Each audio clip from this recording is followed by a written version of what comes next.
A capacity crowd packed St. Louis City Hall to hear debate on the city's challenges with homeless shelters and tent encampments. A revised proposal would require the city to pick a place to locate a safe tent campsite for people in transition who cannot find shelter. Our political editor, Mark Maxwell, is live downtown. Mark, you have brand new details.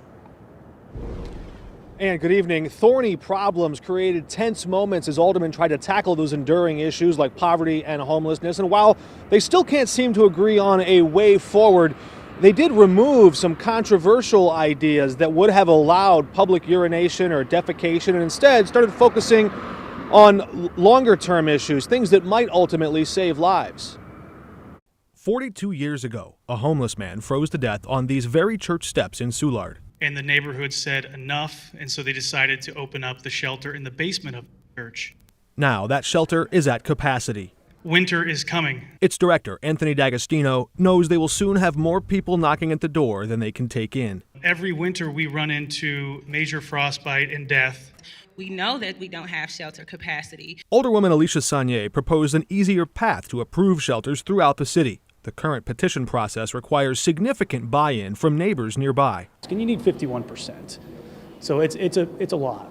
St. Peter and Paul has money in the bank, and they're ready to expand. But before they can cut the ribbon on a new shelter, they have to cut through red tape at City Hall. There's too many red tapes. There's too much process. One by one, witnesses brought their frustrations about poverty and homelessness to the Board of Aldermen. We can do better. We're one of America's great cities, and we're in decline. Why is it easier and cheaper to find fentanyl and crack cocaine in this city than bread or a blanket? I've been homeless several times. Virginia Shelton slammed the mayor's recent decision to evict the tent encampment outside City Hall.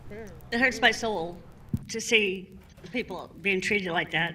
That's just like somebody taking one of us and taking our whole house and everything we own and throwing it in the dumpster. Say, get out our hood, get out our neighborhood. Despite the challenges, there were signs of hope and reminders of what's at stake when someone can find their way into shelter. I'm here with 4 months clean and sober. And